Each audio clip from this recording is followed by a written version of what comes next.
ஆக்சுவலா தமிழ்நாட்டில் ஒரு மாசமாக ரிப்பீட் மோட்ல தினமும் இது ஒரு செய்தியாக வந்துட்டு இருக்கிறது. அது மட்டும் இன்னைக்கு தமிழ்நாட்டில் எங்க பார்த்தாலும் பார்த்தீங்கன்னா மின்வெட்டு, கரண்ட் கட்டு தான். எனக்கு என்ன ஆச்சரியம்னா இந்த நேரம் வரைக்கும் இந்த மண்டபத்துல கரண்ட் கட்டாலும் இருக்கு, ஜெனரேட்டர்ல ஓடிட்டு இருக்கு நினைக்கிறேன். அதுவும் குறிப்பா இந்த ஒரத்தநாடு பகுதியில் பல கிராமங்கள்ல நள்ளிரவுல பவர் கட் ஆகிட்டு இருக்கு. அது தொடர்கதையாக வந்துகிட்டு இருக்கு. விவசாயிகள் இன்னைக்கு இதனால ரொம்ப பாதிக்கப்பட்டிருக்கிறாங்க.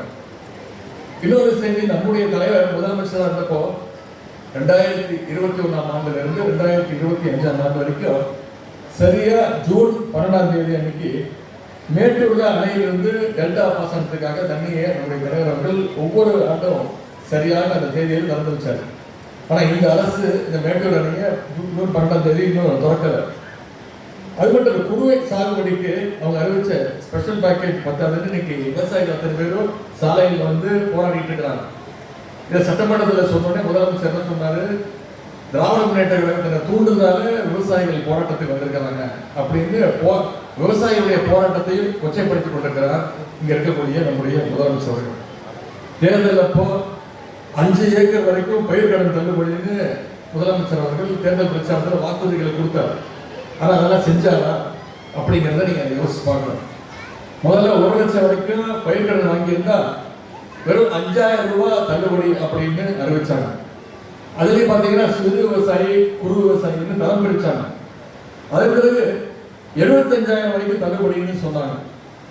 அதுல இப்போ ஒரே வீட்டுல 2 பேர் 3 பேர் கடன் வாங்கியிருந்தாலும், அரசு ஊழியர்கள், ஆசிரியர்கள் பென்ஷன் வாங்குறவங்க இருந்தாலும் அவங்களுக்கெல்லாம் பயிர்கடன் தள்ளுபடி இல்லைங்கிறதையும் அறிவிச்சிருக்கிறாங்க. இது எல்லாத்தையும் விட மிகப்பெரிய ஒரு கொடுமை சட்டம் ஒழுங்கு சீர்குலைவு. இன்னைக்கு தமிழ்நாட்டுடைய சட்டம் ஒழுங்கு எந்த அளவில் இருக்குன்னு உங்களுக்கு தெரியும். ஒரு அதல மாகாணத்துல படுகொழிவை இன்னைக்கு இந்த ஆட்சியாளர்கள் தந்திருக்கிறாங்க. இதையெல்லாம் கழகம் சார்பாக சட்டமன்றத்தில் நாங்கெல்லாம் பேசணும். ஆனா அதற்கெல்லாம் பதில் சொல்லக்கூடிய முதலமைச்சர் அதுக்கெல்லாம் பதில் சொல்லாம பாத்தீங்கன்னா ஒரு பதிலும் கிடையாது. ஆளுங்கட்சியினர் சட்டசபையில என்னென்ன கூத்தடிச்சாங்கன்னு நீங்க அத்தனை பேர் தொலைக்காட்சியில பார்த்துருப்பீங்க. எங்களுக்கெல்லாம் ஒரு சந்தேகம், இது சட்டமன்றமா இல்ல சினிமா தேட்டரா இல்ல ஏதாவது ஒரு ஷூட்டிங் ஸ்பாட்டுக்கு வந்துட்டோமான்னு கேட்கிற அளவுக்கு இன்னைக்கு சட்டமன்றத்துடைய தரத்தையே நம்முடைய ஆளுங்கட்சியினர் குறைத்துக் கொண்டிருக்கிறார்கள். ஆனா எதற்கெடுத்தாலும் திமுக தான் காரணம் அப்படிங்கிறத ரெடிமேட் பதிலாக இன்றைய ஆட்சியாளர்கள் வச்சிருக்கிறாங்க. நம்முடைய தலைவர் செஞ்ச பணிகளாக நல்லது நடந்தா அதற்கும் சேர்ந்து இந்த ஆட்சியாளர்கள் இன்னைக்கு ஸ்டிக்கர் ஓட்டிட்டு இருக்கிறாங்க. அதுவே ஏதாவது பிரச்சனைனா திமுக தான் காரணம் அப்படிங்கிற ரெடிமேட் பதிலையும் கொடுத்துட்டு இருக்கிறாங்க. அது மட்டும் இல்ல, நம்முடைய தலைவரை சிறுவப்படுத்துற அப்படிங்கிற நோக்கத்தோடு அப்படிங்கிற பெயர்ல நம்முடைய தலைவரை முதலமைச்சர் தேடி கொண்டிருக்கிறார் என்றும் சட்டமன்றத்தில் பேசினார். நம்ம தலைவர் என்னைக்கும் தேடி கண்டுபிடிக்கிற இடத்துல இருந்து நம்முடைய தலைவருக்கு இருந்ததே கிடையாது. விசா டைம்ல தலைவரை தேடி போலீஸ் கோபாலபுரம் இல்லத்திற்கு அவரை கைது செய்வதற்கு அன்னைக்கு வந்தாங்க. அப்போ கலைஞர் அவர்கள் சொன்ன பதில், என்னுடைய மகன் கழக நிகழ்ச்சிக்காக வெளியூர் போயிருக்காரு, வந்ததும் நானே உங்கள்கிட்ட அனுப்பி வைக்கிறேன்னு சொன்னவர் தான் டாக்டர் கலைஞர் அவர்கள்.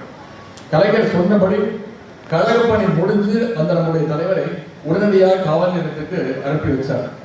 இன்னைக்கு மகளிர் உரிமை திட்டத்தின் மூலமாக, புதுமை பெண் திட்டம், தமிழ் புதல்வன் திட்டம் மூலமாக, நான் முதல்வர் திட்டங்கள் மூலமாக இன்னைக்கு எங்களுடைய தலைவர், நம்முடைய தலைவர் தமிழ்நாடு முழுக்க இருக்கிறார், எங்கும் நிறைஞ்சிருக்கிறார் நம்முடைய தலைவர் அவர்கள். தினமும் மக்களோடு மக்களாக இருக்கக்கூடியவர் நம்முடைய தலைவர் அவர்கள், மக்களுடைய இதயங்களில் இருக்கக்கூடியவர் நம்முடைய தலைவர் அவர்கள்.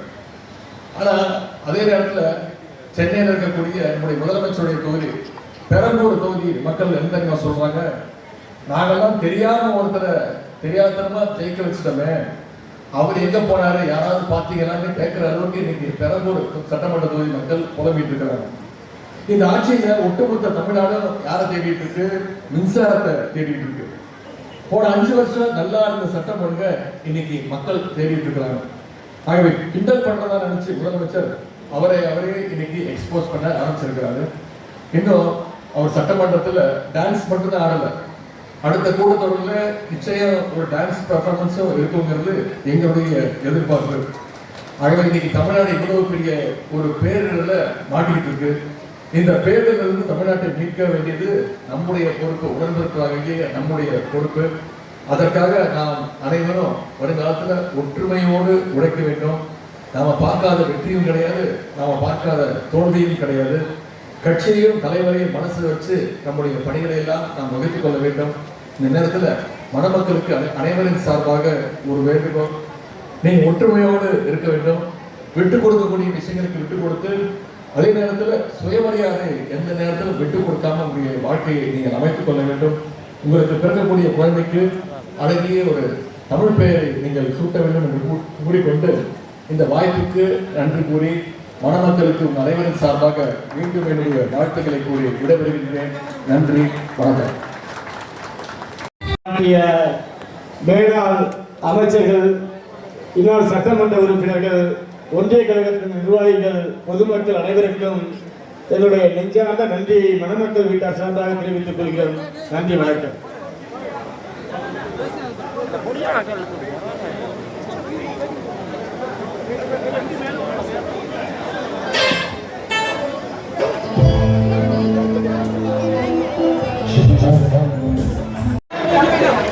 பக்கத்தில் போய் நிற்கலாம்ல,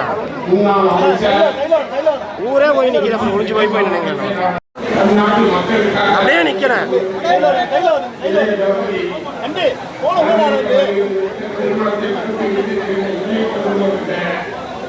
மற்றும்